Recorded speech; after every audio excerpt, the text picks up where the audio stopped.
Hi guys and welcome back to another video on the channel, and today I'm going to be doing my deep dive into Fulham Football Club. Now Fulham are an interesting team. They always seem to be quite solid, but it'll be interesting to see how they do this year under new management and actually see how they go forward. I'm quite excited to see how Fulham get on. They seem to be a really solid side. I really like them and I think they're going to do really well this year. I think Fulham are a really good side. I think they're going to be an interesting aspect because like they haven't really lost any players. They have gained a couple. So by that means they shouldn't really drop down a division as much as I think. Do I think are they going to sustain where they are? Potentially. It's interesting because I think with Arbeloa coming in and getting rid of who's the manager?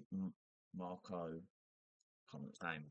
But last match, they got rid of him, who was there for ages, and they brought in Arbeloa, who didn't really do well at Real Madrid, did he? When he got that temporary job, didn't really gain the players' trust. I don't know. I'm intrigued to see how he does and how he actually like. This could go one or two ways with Fulham. They could absolutely flop, or they could smash it this year. And Arbeloa could be a very good manager. Now, for me, I'm at the time of recording this, I'm filming it pre Chelsea game tonight. So I don't know how they're going to fare in that one. I think Chelsea are going to be quite strong. I predict Chelsea to win that, but I just don't know what Fulham are going to come out like. I'm very intrigued to see how they do. So looking at their team, obviously Burnt Leno in goal, solid option, definitely going to start. Now it's interesting because they've got Kenny Tete starting, but I'm Castagna for me, 100%. Good World Cup. Brilliant player. Joachim Andersen and Calvin Bassey will definitely be there for them too. And Anthony Robinson will definitely start left back. The only thing with him is if he gets a move, then it'll be Ryan Sessegnon. Now, obviously, they've changed their midfield. They've brought in Shea Charles from Southampton. Now, I really like Shea Charles. Do I think he's ready for Premier League football? Yes. Do I think he's going to be a regular starter or ready for a regular start? I don't know. I'll be intrigued to see. Um, but he definitely is a very good footballer. Whether he gets in over Lukic when he's fit, who knows? I don't. I'm assuming Lukic is gone. Has Sasa Lukic gone? Let's have a look. I think Sasa Lukic actually gone, hasn't he? Sasa Lukic left. Yeah, yeah. So Sasa Lukic has gone. So they have to get Shea Charles in. And to be honest with you, that's a good signing. To be fair, like don't get me wrong, I didn't think he was. I don't think he's worth 30 million what they paid for him, and I think we've done well with that money. But he's a good player. Like he is very solid. He moves around the midfield well. He'll get involved, and he gets into good attacking areas. So as a midfielder, that he actually is quite good. You saw him score big goals against Arsenal in like the FA Cup, for example, last year. So good player. Alongside Sander Berger, absolutely solid. You know what you can get from Sander Berger, just a solid player. Then you've got your front three. Oscar Bob, I thought had a really good World Cup. So yeah, I would start Oscar Bob on the right. Emma Smith Rowe, great player. Also got Cesar Palacios to come behind their need. And then Alex Iwobi, yeah, who probably was their best player last year. He was brilliant, wasn't he? And honestly, the striker position is really interesting because they've got Rodrigo Muniz, who did quite a good job last year, but they bought Gonzalo Garcia from Real Madrid, who that is an intriguing signing. Like he wasn't their main player, Gonzalo Garcia. So it's a kind of a case of Arbeloa must have liked something he saw when he was there, and to bring him across with him, that could be a good sign for Fulham. Like if he can score goals, I think they'll be all right. Both I like them if they can keep Muniz and they can keep Garcia, then they're going to do all right. I think they'll actually be quite strong because they've got two guys who can score goals. So yeah, let's looking at their side. Obviously, they've got some good players now. I like to look at summary. So they start with they've had a good preseason. Team form's good. He's got obviously Chelsea tonight against Xabi Alonso, which will be interesting. The Real Madrid boys fighting out against each other. Um, Joachim Andersen can't play tonight. That's going to be a blow, and actually probably put him more in Chelsea's favour. So Georgi Cuenca expected to partner in Calvin Bassey. Yeah, Marco Silva. Sorry, that's who I was talking about. Yeah, I 23.9% relegation chance.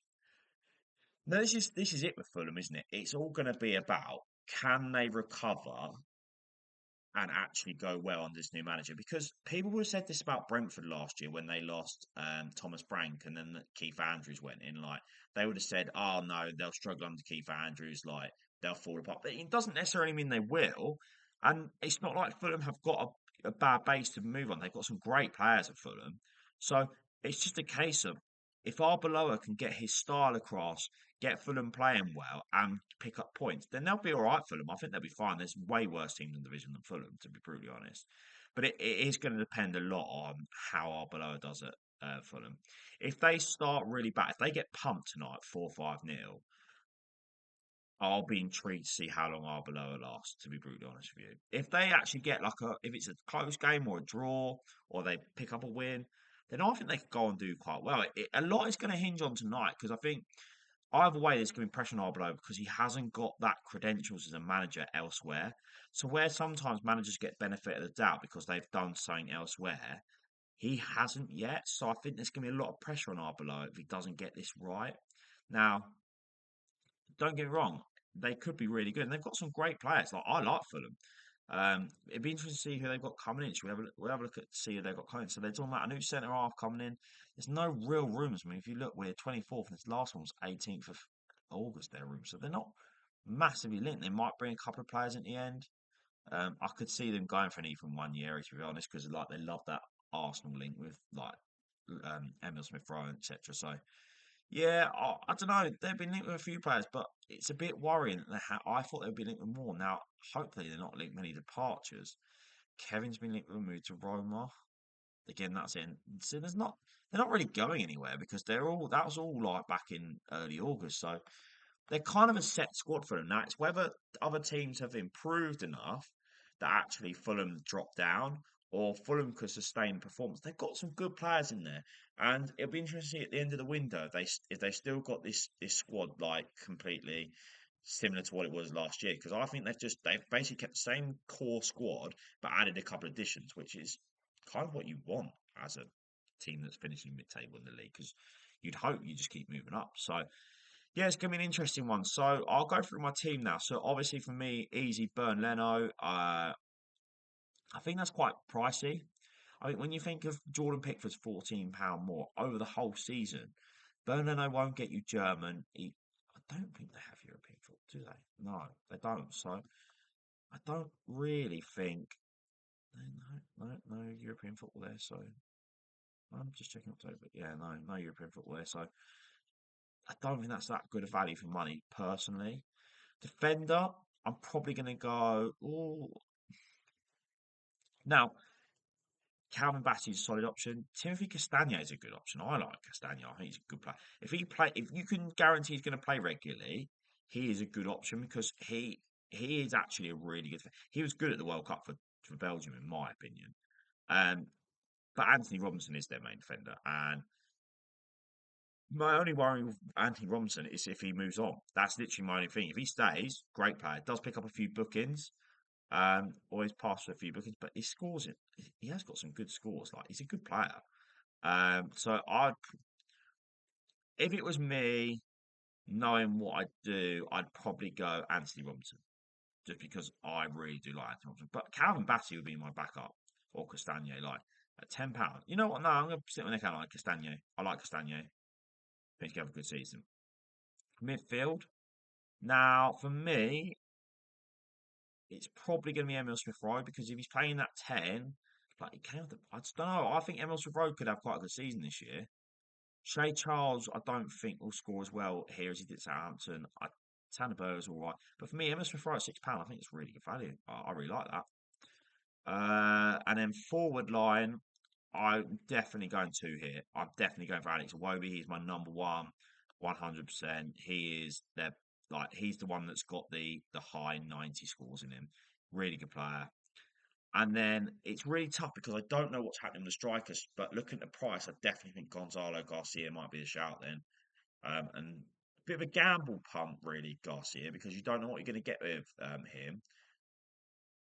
But you do know that he can score goals. So he has scored goals. And if he can get going in the Premier League, it could be a leaf combination. So Yeah, that's gonna be my fire. So my goalkeeper, Bernd Leno, my defender, Anthony Robinson, my midfielder is gonna be who did I say? Oh my god, my brain's gone blank.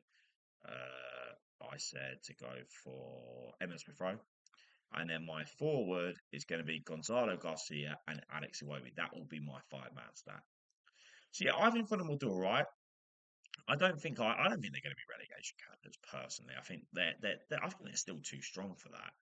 I think they'll be mid-table, maybe lower half. I can see like 12 to 15 for Fulham. I think that's my area, Fulham. Um, but yeah, I think they'll be all right. They won't be your best team, but they will get some results, especially at home. Craven Cottage is a bit of a fortress. And it'd be intriguing to see how they get on tonight against Chelsea. Where it's obviously at the time I'm filming this before the game, so this video might not make sense. So it might all go out the window tonight when they play Chelsea and look completely different. But yeah, it all hinges on how Arbeloa does as manager. And if he can do really well, Arbeloa, then they might have a good chance. But I just don't know. I think it's really up in the air for them. So yeah, thanks for watching. If you like my Fulham video, please like, subscribe to the channel, and leave some comments if you think have any opinions on Fulham. I've been intrigued to know they're not my most well-known team. I wouldn't sit here and go, I know Fulham really well.